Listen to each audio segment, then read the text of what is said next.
Today we will start Science Class 6 Part of Flowers। कल मैंने आपको बताया था पौधे कितने प्रकार के होते हैं, उनमें हर्ब्स रब्स वगैरह किस प्रकार के पौधे होते हैं और उनमें कई चीज़ें किस तरह से फंक्शन का कार्य करती हैं। इसी प्रकार से फ्लावर्स जो होते हैं वो कितने प्रकार के होते हैं और वह अपना वर्क किस प्रकार से करते हैं। तो आइए देखते हैं सबसे पहले कि पार्ट ऑफ फ्लावर, फ्लावर के पार्ट कौन कौन से होते हैं। तो सबसे पहले होता है सेपल्स।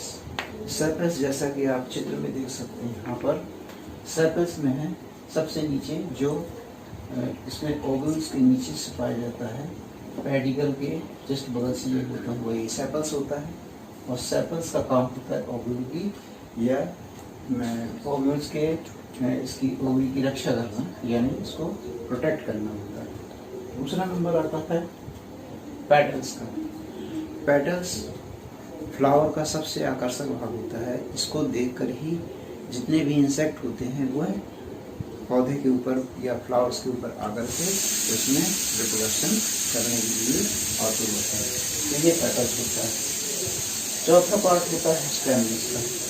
स्टेमन्स जो है पौधे फ्लावर्स में, इसमें सबसे आप देख सकते हैं यहाँ पर जो है ये एंथर होते हैं।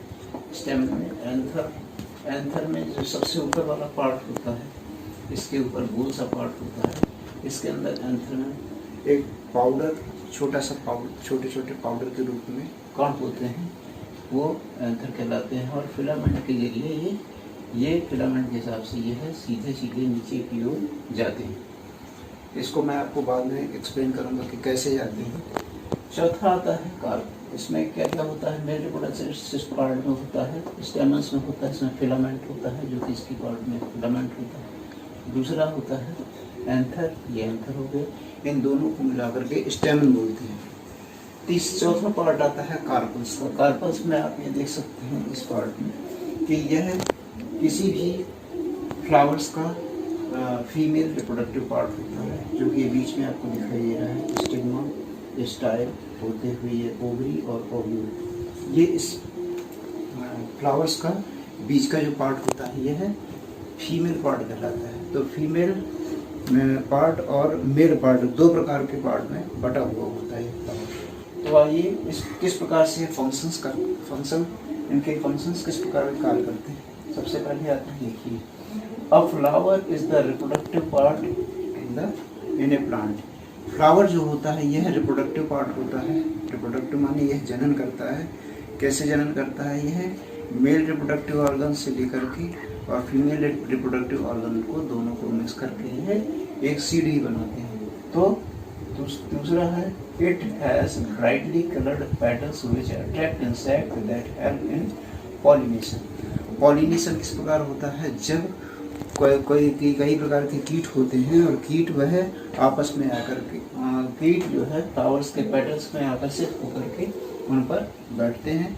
और जैसे ही बैठते हैं तो उसके एंथर के ऊपर बैठ करके ये फिलामेंट के द्वारा जो उनके दूसरे पौधे का, एक होता है स्वपरागण, दूसरा होता है परपरागण, यानी सेल्फ पॉलिनेशन। और सेल्फ पॉलिनेशन में क्या होता है, एक ही प्रकार के पौधे या एक ही प्रकार के पुष्प काम करते हैं। एक प्रकार के पुष्प के एंथर से जो फिलामेंट या एंथर होकर के दूसरे पौधे के फिलामेंट या एंथर एक ही प्रकार के पौधों पर बैठते हैं, उसे स्वपरागण कहते हैं। और परपरागण या दूसरा जो पॉलिनेशन होता है दूसरे पुष्पों से और अलग अलग प्रकार के पुष्पों पर जो भी कीट आकर के बैठते हैं उसे परपरागण बोलते हैं। तो यह स्वपरागण मानिए, ये कोई भी इंसेक्ट आता है तो इसको पेटल्स को देखकर वह आकर्षित होता है और पेटल्स के ऊपर जाकर चिपक जाता है या बैठ जाता है। जैसे तितलियाँ होती हैं, बटरफ्लाई होती है और भी प्रकार के इंसेक्ट होते हैं। तो ये इंसेक्ट क्या करते हैं, ये इंसेक्ट आकर के डायरेक्ट फूलों पर बैठ जाते हैं और फूलों पर बैठ करके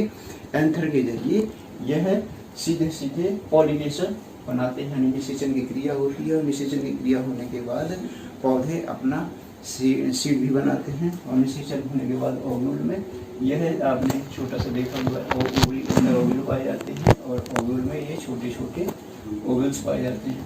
इन ओवल्स के द्वारा यह निषेचन होता है और पौधे पुष्प के लिए, दूसरे पुष्प के लिए बनने के लिए तैयार हो जाते हैं। लास्ट आता है after being pollinated that flower produce seed. Pollinated होने के बाद सीड बनने की प्रक्रिया आरंभ होती है। तो सीड जब बनेगा तो पॉलिनेशन किस प्रकार का होगा, जिस प्रकार का इसमें दिखाई दे रहा है। तो सबसे पहले हम आपको फिर से एक बार दिखाते हैं कि किस प्रकार से पौधे या फ्लावर्स अपना एक ही प्रकार में पॉलिनेशन, क्योंकि इसमें सारा रिप्रोडक्टिव सिस्टम होता है फ्लावर्स में। तो फ्लावर्स का पहला रिप्रोडक्टिव सिस्टम होता है स्टेमन, जिसे बोलते हैं एंथर और फिलामेंट। इसमें दोनों के प्रकार एक होते हैं। ये मेल रिप्रोडक्टिव सिस्टम होता है, तो इसमें क्या होता है एंथर और फिलामेंट, यह इससे जुड़े हुए रहते हैं फीमेल रिप्रोडक्टिव पार्ट से। यह जो कलरफुल होता है, रेड कलर होता है, यह आपको पेटल्स होता है, यह कलरफुल होते हैं। जरूरी नहीं कि रेड ही हो, कई प्रकार के कलरफुल होते हैं जिसको देख करके इंसेक्ट वगैरह आकर्षित होते हैं। इसके बाद में जो फीमेल रिप्रोडक्टिव पार्ट होता है, इसका फीमेल रिप्रोडक्टिव पार्ट में आप ये देख सकते हैं बिल्कुल बीचों बीच यह स्टिग्मा कहलाती है। जो इसका पार्ट सबसे ऊपर में जो टिप होती है, फ्लावर की जो टिप होती है बीच में स्टिग्मा में, इसे स्टिग्मा बोलते हैं। इसी में जो बीच की जो रेखा होती है, इसी को लाइन होती है, इसी को हम लोग स्टाइल भी कह सकते हैं, इसको स्टाइल कहते हैं। और इसके अंदर जो ओवरी पार्ट होता है, इसको ओवरी कहते हैं। गोल का घुमा हुआ पार्ट आप देख रहे हैं, यहाँ से लेकर यहाँ तक का ये जो ओवरी पार्ट है, इसे ओवरी कहते हैं। और इसी के अंदर जो छोटे छोटे इसके ग्रेनुल्स पाए जाते हैं, या अंडे भी कह सकते हैं इनके, तो ये छोटे छोटे पाए जाते हैं। यही निषेचन की क्रिया आरंभ होती है और जिससे फल का निर्माण होता है या सीड का निर्माण होता है।